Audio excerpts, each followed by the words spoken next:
mesma sabedoria que traça o movimento dos sóis no universo, traça o movimento dos pés de cada homem.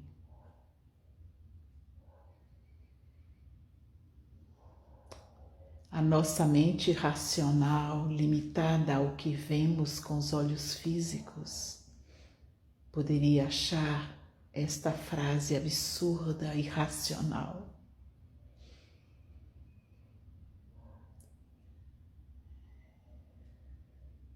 Mas ela expressa a mais bela metáfora de amor criada na Terra. O caminhar da 10ª hierarquia dos homens que deixarão trilhas no universo do amor e da liberdade. Como isso pode acontecer? Como será possível que a mesma sabedoria, a mesma inteligência espiritual que traça o movimento dos sóis, conduz o movimento dos pés dos homens, de todos os homens, inclusive daqueles que consideramos como signos do mal.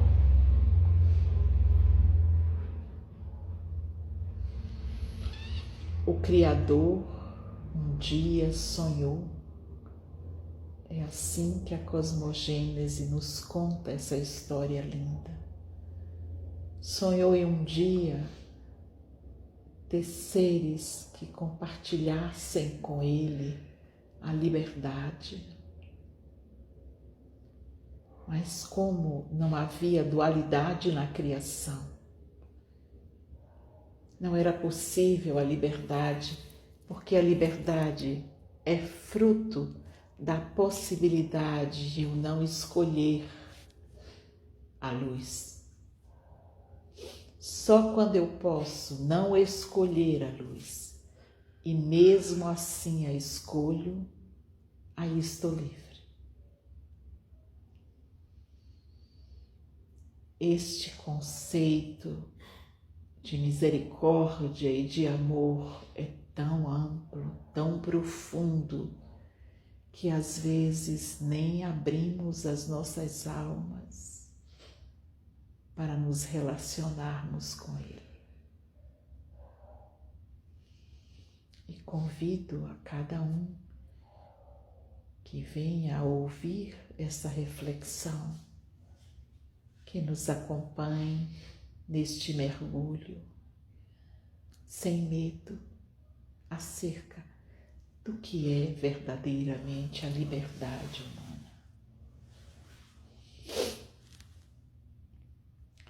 Continuando na história que a cosmogênese nos trouxe e trazendo para ela um pouco de sabor latino, brasileiro, humano, vamos fazer uma releitura sem mexer na estrutura dos arquétipos principais. É como se o Criador estivesse enfastiado, cansado de ter seres que apenas executavam os seus desígnios.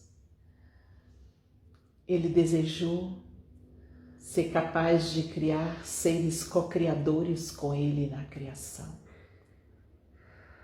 Uma grande ousadia no plano divino. Desorganizar a ordem divina para permitir que um novo nível de qualidade se acrescentasse à sua criação, a liberdade. E eis que o Criador estava meditando acerca de como criar condições para que a liberdade pudesse existir nesse planeta, que essas almas humanas, estando aqui, tivessem de fato a possibilidade de virar as costas ou sair correndo para os braços do Pai. Porque só assim a sua corrida teria valor e significado. Quando não temos a possibilidade de errar, o nosso acerto é tímido, é acanhado, não passou pelas provas do amor. Isso não aconteceu só lá, isso acontece na vida de cada um de nós a cada dia. O verdadeiro sim não é aquele que prescinde do não. É aquele que, podendo dizer não, escolheu dizer sim. Esse é o sim criador, que trabalha em cooperação com o plano divino. Portanto, tudo isso,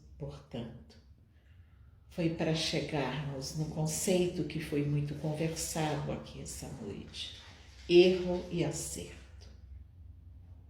O que é um erro? Se o projeto do Criador para a humanidade é poder errar para poder acertar consciencialmente, e não um acerto que foi por falta de oportunidade do erro, ou um acerto que foi uma sorte. Esses acertos são muito inconsistentes. O acerto que tem sabor divino é aquele que é por escolha livre, sem medo de errar. Normalmente, as almas, para chegarem a este acerto com esta qualidade, passaram por muitos chamados erros, ou, se olharmos com os olhos do Espírito, pré-acertos, experimentação, busca de conhecimento. Tudo que os homens fazem que não os levam para o coração sagrado do Criador, tudo, absolutamente tudo que os homens fazem são pré-acertos, são tentativas e erros de encontrar aquilo que lhes representa, lhes aquece o coração, lhes conecta com a parte divina. Precisamos olhar para os erros com um olhar mais amoroso. Se não fizermos isso, o nosso sim facilmente é arrancado por qualquer vendaval. E além disso, o sim que não provém de uma descoberta daquilo que não é e de uma escolha daquilo que é temerário. Porque ele pode criar no seu bojo um grande inimigo para a evolução espiritual, que é o orgulho espiritual. O orgulho de não errar, o orgulho de fazer sempre o que é esperado e correto aos olhos dos outros homens. Do ponto de vista espiritual, isso é apenas mercantilismo espiritual. Nada de novo embaixo do sol. O único sim, a única entrega que é aceita com o coro dos anjos, celebrando, é daquele filho que, querendo encontrar-se a si mesmo, se distanciou do seu pai, dos seus amigos. É Jesus que conta essa história. Foi para os mundos distantes, perdeu tudo que tinha, e quando estava, segundo as palavras do Cristo, comendo uma comida que na sua casa de origem do seu pai nem os porcos comiam. Ele tomou consciência do que estava acontecendo consigo e uma saudade abrasadora passou a viver no seu coração. E ele se dirigiu de volta à casa do seu pai.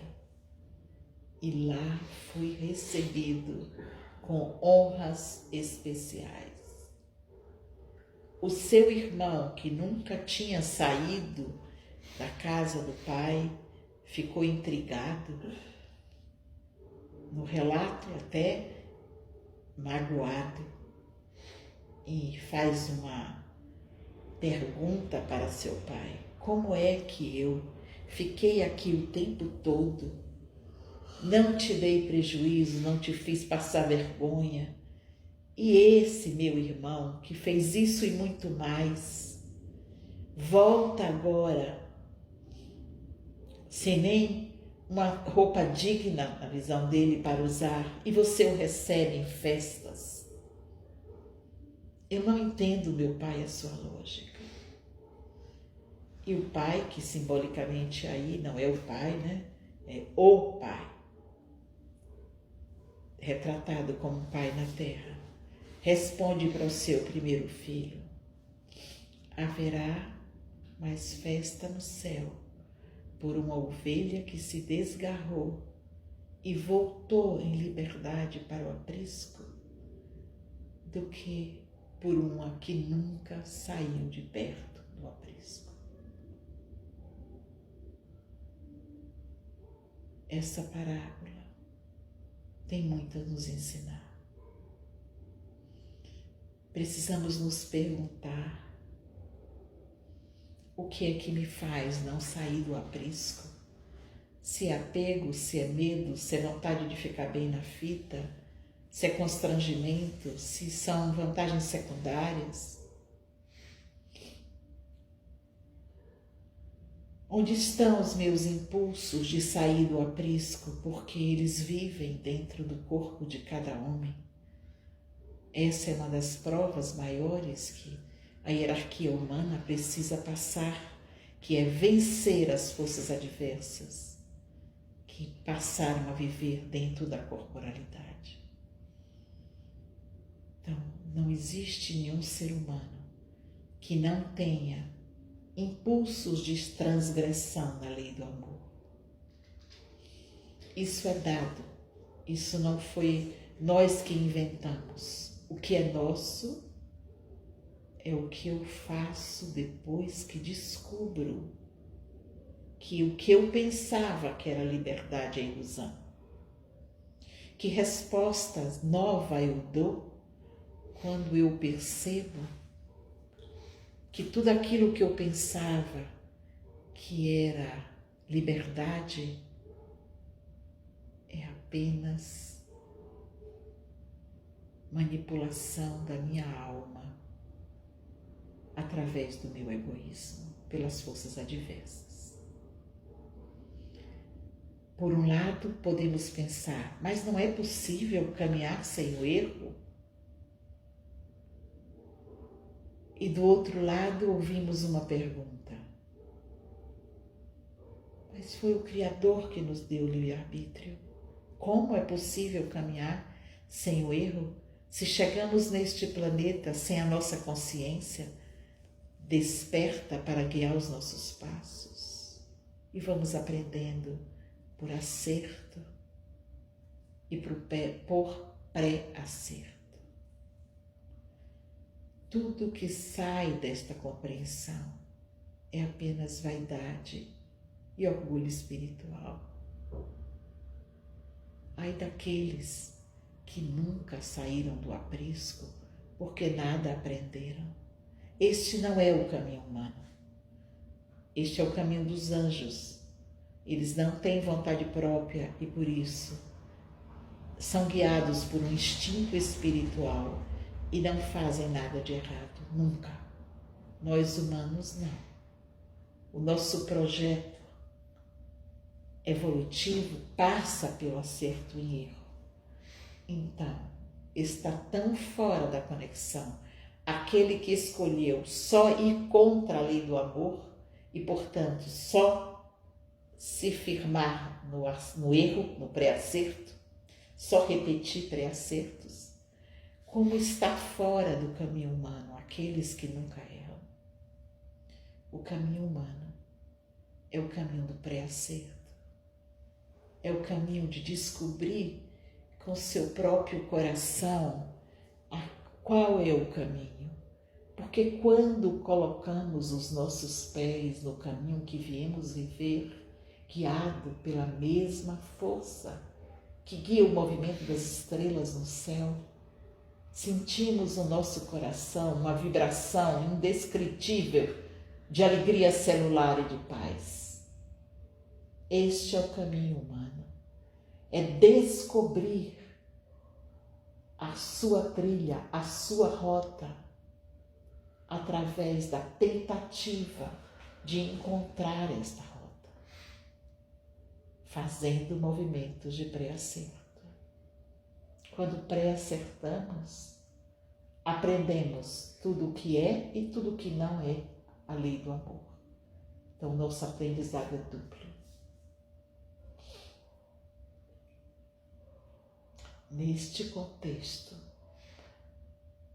podemos ver que o medo de errar não vem de Deus. Aliás, nenhum medo vem de Deus. Esta é a forma das forças adversas manipularem a alma humana. O que vem de Deus para a nossa jornada é a leveza de uma criança que cai, suja as perninhas de areia, levanta, bate com a mãozinha e está pronto para andar de novo. Este é o caminho evolutivo deixado para nós homens.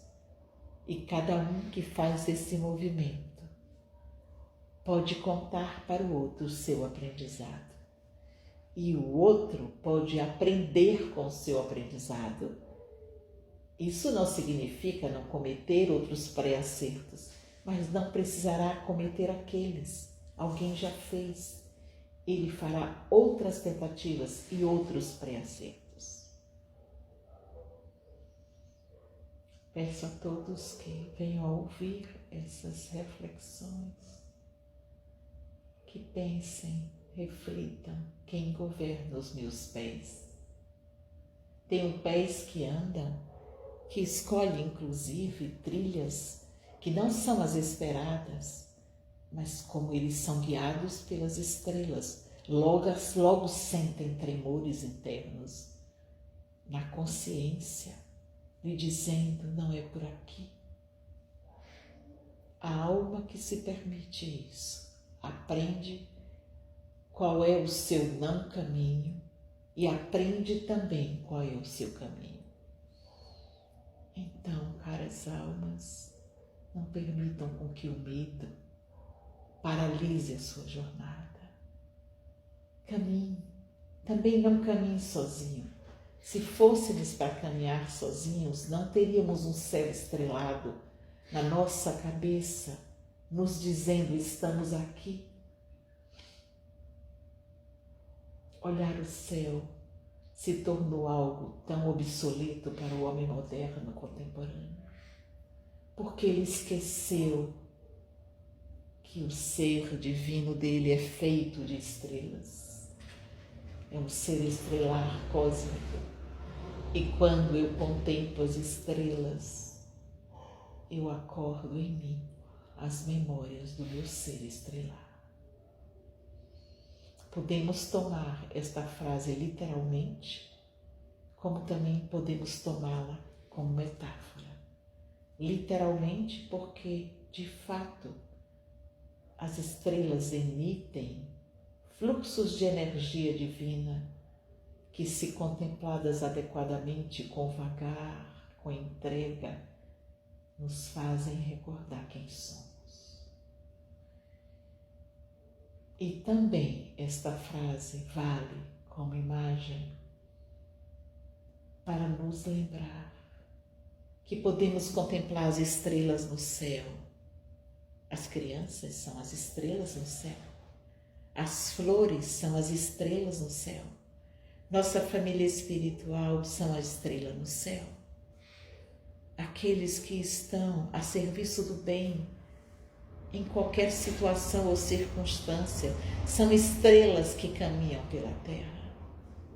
Se conseguirmos lembrar disso e na noite olharmos as estrelas que caminham no céu e durante o dia mirarmos as estrelas que caminham na terra, na frente dos nossos olhos, nos apontando direções, nossos pés experimentariam a bem-aventurança da guiança interna, porque este é o outro caminho. No momento em que eu me reconheço como divindade, feito à imagem e semelhança de Deus, a minha tarefa se torna então contemplar as estrelas do céu e as estrelas da terra e seguir as trilhas do aprendizado. Peço que cada um medite na sua vida, no seu dia a dia. E se pergunte esta pergunta tantas vezes quanto seu coração te pedir. Quem guia os meus pés?